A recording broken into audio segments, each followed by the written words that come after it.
Hello, it's Tuesday. Could I invite you to turn to Hebrews 11, page 1209, and that will help. Don't worry, I do change this sweatshirt. It has been washed, but it's just very comfortable. I hope you're doing well. Hebrews 11, verses 5 and 6. By faith, Enoch was taken from this life, so that he did not experience death. He could not be found, because God had taken him away. For before he was taken, he was commended as one who pleased God. And without faith, it is impossible to please God, because anyone who comes to him must believe that he exists and that he rewards those who earnestly seek him. Surely one of the most godly as well as the most interesting characters who ever lived was Enoch. Let's look at Enoch and then let's look at ourselves. First of all, Enoch. Enoch lived after Adam, the seventh generation after Adam and before Noah and his flood. Genesis 5:21, we read, when Enoch had lived 65 years, he became the father of Methuselah.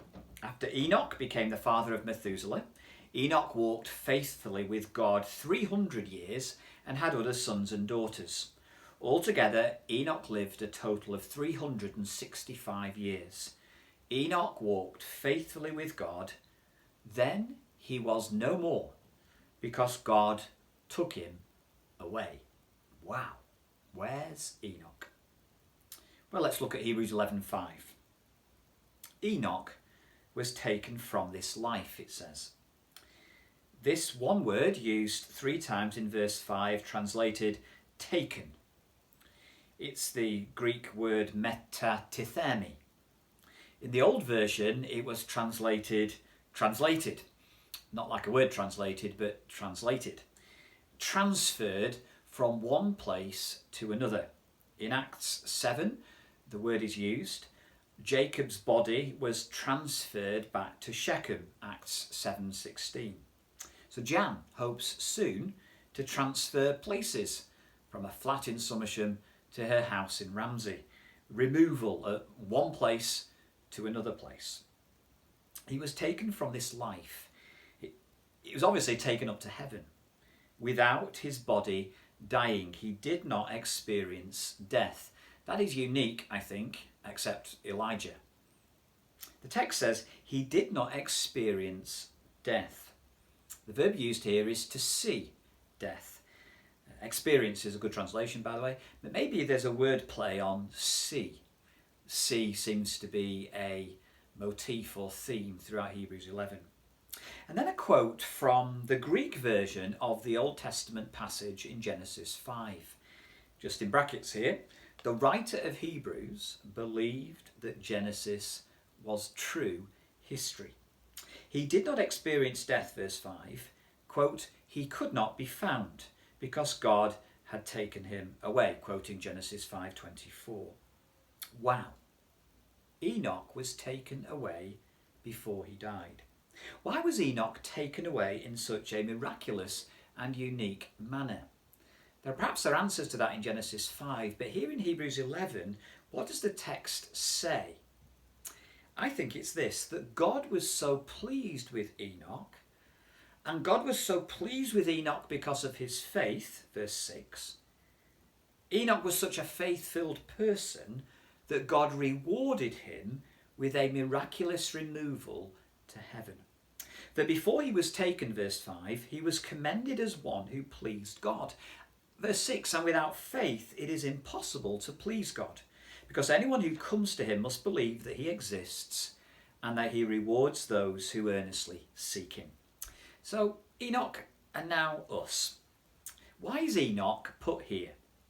I don't think it's because we can hope to get transferred to heaven without dying bodily, because it's a miracle.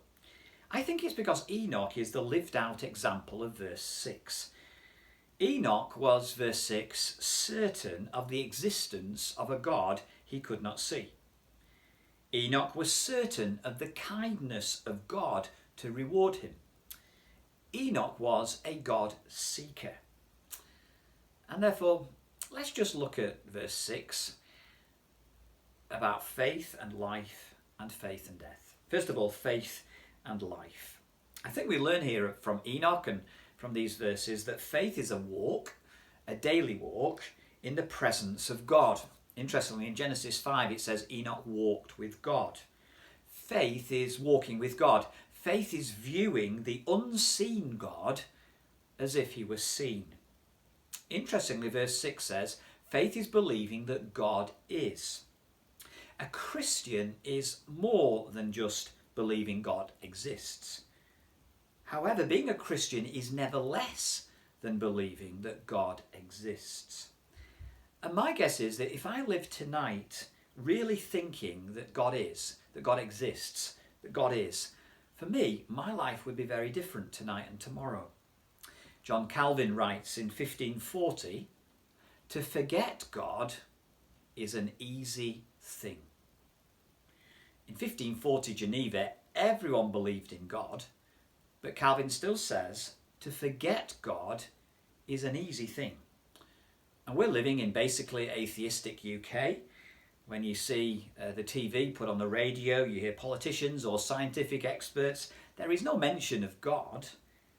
Therefore, for me, to forget God is an easy thing. Is it for you? Note 2, for me, for you, for Enoch, faith is an action of your mind, your thinking, but it is more than that. Faith is an investment of your life. Faith is something you think, but more than that, faith is something you live. It's living in the unseen world. It's eyes seeing God. Faith and life. Notice also faith and life, God as the rewarder of seekers. Seekers. Oh, how we miss Seekers on a Friday night. I think Seekers is a great name for a children's club. Seekers is also a good name for Christians. Seeking earnestly. God rewards those who earnestly seek him. Heart seeking God. To exert yourself to seek God. It's the same verb used in Hebrews 12 verse 17, where there it's used of Esau, who sought the blessing with tears. His desperation, for the birthright that he gave up, he desperately sought it and couldn't get it. But it's that word of desperation, seeking God. And here's the paradox. We are found by God, secure, adopted children. Nothing can change in that status. But, Hebrews 11:6, we pursue God. We seek. We change. It's a dynamic seeking God relationship. The paradox is this. To have found God and to seek God is the soul's paradox of love. Tozer. Oh, to be a God seeker. It's the mark of a Christian.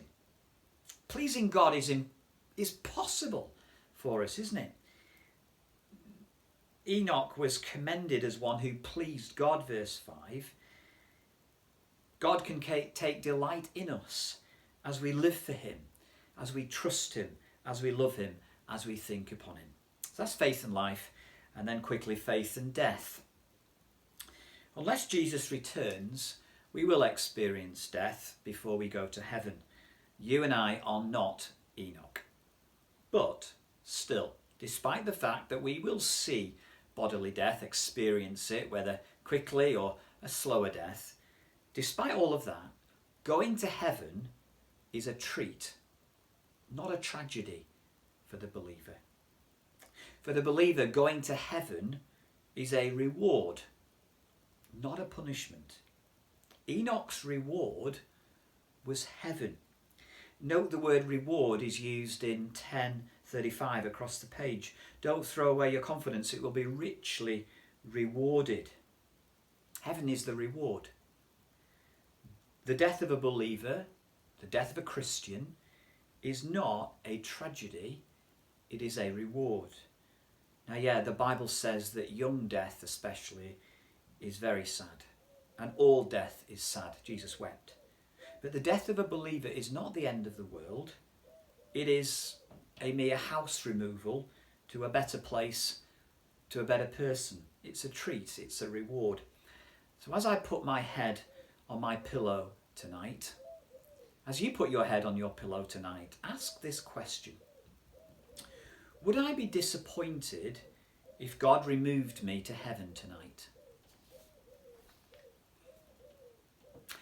I think it's right that we think, I don't want to leave my family on their own. They'll be really sad, I hope. And it's right to think that God has made us with a good desire to enjoy things on earth and to get out there and enjoy seeing some new places after lockdown. But again, would I be disappointed with God if tonight, in the night, he removed me to heaven? Surely Enoch wasn't sad to have been taken from this earth to heaven. So, Enoch lived on the basis of two unshakable realities. True faith lives on the basis of two unshakable realities. Verse 6, that God really does exist, that God always rewards those who seek him. And the third one, the reward is a future home in heaven, a far better country. And these realities will reshape our lives tonight and this week. Enjoy your evening.